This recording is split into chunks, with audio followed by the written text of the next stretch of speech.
চিকু morning walk হয়ে গেল? ওই দিকে ছিল 11। কোন দিকে? ওই কালী মন্দির থেকে? হ্যাঁ। যাও দাও, ঘরে চলে যাও। বুকে দাও বাবা, বুকে দাও তো। যাও ঘরে চলে যাও, ঘরে চলে যাও। বুকে দাও বাবা, যাও ঘরে চলে যাও। আমি এখানে ফুলটা অল্প একটু তুলে নিই। দেখো কত ফুল হয়েছে, ফুলগুলো সব তুলে নিই। ওকে নিয়ে ওপরে নিয়ে যাও, ওপরে নিয়ে যাও। অনেক ঘোরাঘুরি হয়েছে। তো বন্ধুরা, এটা নতুন ব্লগে তোমাদের অনেক অনেক স্বাগত। তোমরা সবাই কেমন আছো? আশা করি তোমরা সবাই খুব ভালো আছো। তো কী বলতো, নিচে সাদা ফুল তোলা হয়ে গেছে, এখানে এসে হলুদ ফুলগুলো তুলে নিলাম। আর কি বলতো, আজকে এই নতুন চাদরগুলোকে না ধুয়ে দিয়েছি। কেন বলো তো, নতুন চাদরগুলোর থেকে কেমন একটা খসখসে ভাব থাকে না, শুয়ে বসে কোনো কিছুতেই আরাম নেই, জানো তো। আর ভাবছি এই গোলাপ ফুলটাকেও তুলে নিয়ে যাব, কারণ গাছে থাকার থেকে মায়ের পায়ে দেওয়াটা মনে হয় বেশি ভালো হবে। গাছে থাকলে তো সেই শুকিয়ে যাবে। চলো ওকে ঠাকুরের পায়ে অল্প দিয়ে দিই।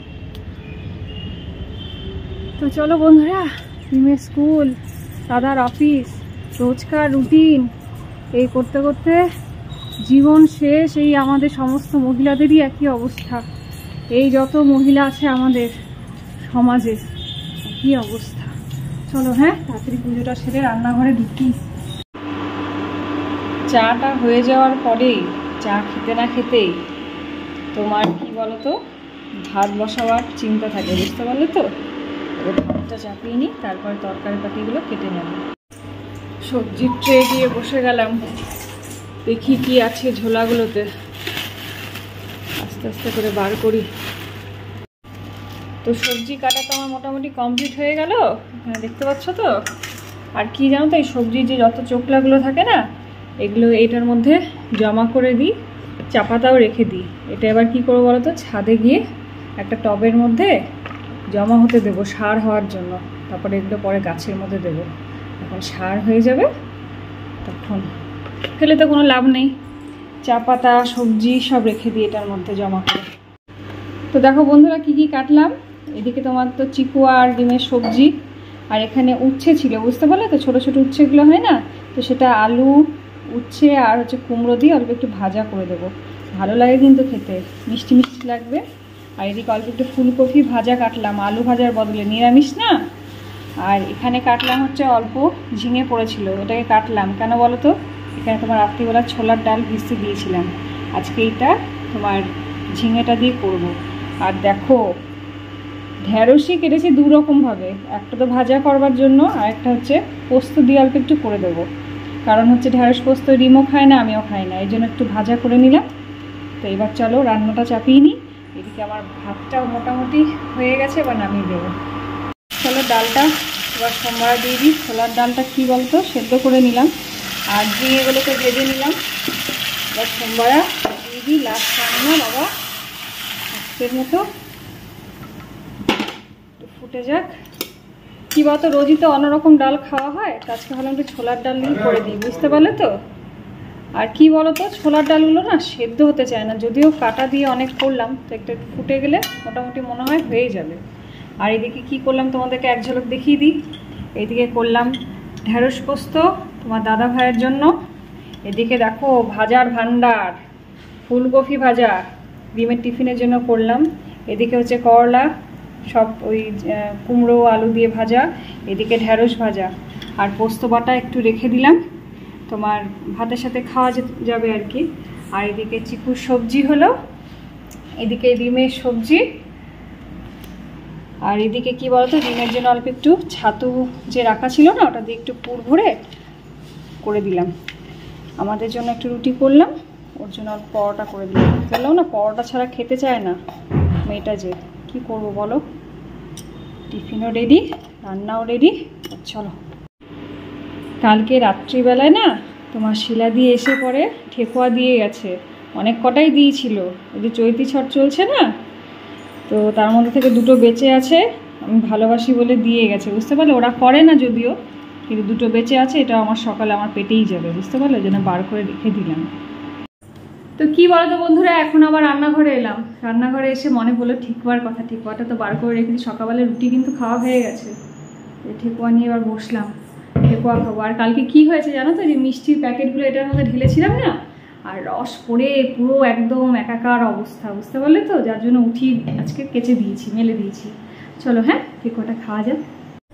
কি বলো তো বন্ধুরা, এই দুপুরবেলা খাওয়ার পরে এখন একটা বড় কাজ হয়ে দাঁড়িয়েছে এই খাবারগুলোকে ফ্রিজে পাচার করা, নাহলে যে সব টকে যাচ্ছে। আর কতবার করে গরম করবো বলো তো? গরম করতে করতে না খাবারগুলোর টেস্ট চলে যাচ্ছে। কি বলো তো, যতদিন আমাদের এই স্বামীরা অফিস যাবে, তারপরে ছেলেমেয়েরা স্কুলে যাবে, ততদিন পর্যন্ত আমাদের শান্তি নেই। ওদের রিটায়ার হওয়ার পরে মনে হয় আমাদের রিটায়ারমেন্ট হবে, তাও মনে হয় হবে না। এর সকাল থেকে রান্নাবাড়ি করা, এই এখন আবার মানে গরম করে মেয়েটা আসবে রাখা, তারপর আরেকজন যখন বিকেলবেলায় আসবে, রাত্রিবেলায়, মানে আমার মানে বরপতিদেব আসবে যখন, মানে সবার ক্ষেত্রে আমি সেটাই বলছি, আসবে তখন আবার আরেক পোস্ত গরম করা। এই করতে করতে সকাল থেকে রাত যে কখন চলে যাচ্ছে বোঝাই যাচ্ছে না, নিজের জন্য আর সময় পাওয়া যাচ্ছে না, বুঝতে পারলে তো? আমাদের আর এই জন্মে আর রিটায়ারমেন্ট হবে না, বুঝতে পারলে তো? তো চলো বাকি খাবারগুলোকে ঢুকিয়ে নি ফ্রিজে, তারপরে একটু শুতে হবে। কিন্তু শোবো কি, এখন আবার ডিমের স্কুলও তাড়াতাড়ি ছুটি দিয়ে দিচ্ছে, বুঝতে পারলে তো? তো কি বলতো বন্ধুরা, চা খেতে খেতে তোমার ছাদে চলে এলাম। ছাদে এসে ভাবলাম একবারে গাছগুলোতে জলও দিয়ে দিই, আর জামা কাপড়গুলো একবার এসে নিয়ে যাব। যদিও কালকে রাত্রিবেলায় বৃষ্টি পড়েছে, তাও সকাল থেকে যা রোদ ছিল, এদেরও খুব জলের প্রয়োজন, বুঝতে পারলে তো? এটাও শুকিয়ে যাচ্ছে। আর এত জল টেস্টটা পাচ্ছে না আমাদেরও, মানে এত জল টানছে, জল জাতীয় জিনিস খেতে খুব ইচ্ছে করছে, বুঝতে পারলে তো? আর রিমু আজকে খুব তাড়াতাড়ি চলে এসছে, 1:30টার মধ্যে বাড়িতে চলে এসছে।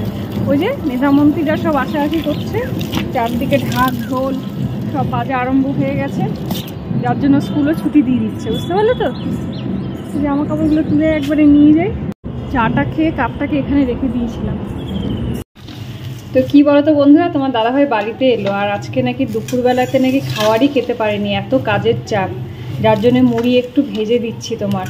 এখন একটু মুড়ি খেয়ে নিই, তোমার পেঁয়াজ কুচি, রসুন কুচি দিয়ে, ধনেপাতা কুচি দিয়ে আর একটু ভেজে দিলে এখন অল্প বসে বসে যদি খায়। আরেকজনের চিৎকার শুনতে পাচ্ছ? রাত্রিবেলায় ভাত খেলেও কোনো অসুবিধা হবে না, এখন একটু খেয়ে নিক এটা। চলো তোমার দাদাভাইকে মুড়িটা দিয়ে দিই। একটু লস্যি করলাম, আর প্রচুর গরম পড়েছে না, গরমে ক্লান্ত হয়ে যাচ্ছে, বুঝতে পারলে তো? চামচ দিচ্ছি, আগে লস্যিটা খাবে? লস্যিটা দেবো? ঠিক আছে। গরমে ঘোল খাওয়াটা খুব ভালো, বুঝতে পারলে তো? আর ভেবো না তোমার দাদাভাই এতটা মুড়ি একা খাবে, আমরা সবাই খাবো। কেন ঘোলটা নাও। আচ্ছা খাওনি কেন গো দুপুরবেলায়? কাজের চাপ থাকলে কি খাওয়ার খেতে নেই নাকি?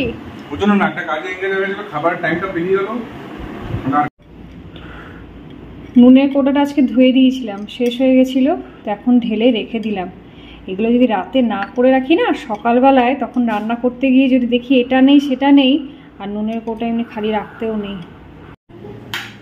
তো কি বলতো বন্ধুরা, রাতে আজকে রুটি করতে গিয়ে আমি রুটি সেঁকা হয়ে গেছি, এত গরম করছে।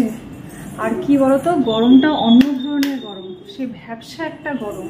আর তোমার দাদাভাই আজকে না লু লেগে গেছে, যার জন্য সমানে জল খেয়ে যাচ্ছে, খাওয়ারও ঠিক মতো খেলো না, বললো খেতে ইচ্ছা করছে না, অল্প করেই খেলো খাওয়ার। তো যাই হোক বন্ধুরা, আজকের মতন ব্লগটা এখানেই শেষ করছি। যদি ভালো লেগে থাকে অবশ্যই একটা লাইক করে দিও, কালকে আরেকটা নতুন ব্লগ নিয়ে আসবো। ততক্ষণের মতো তোমরা সবাই খুব ভালো থেকো, সুস্থ থেকো। তাহলে আজকের মতো টাটা।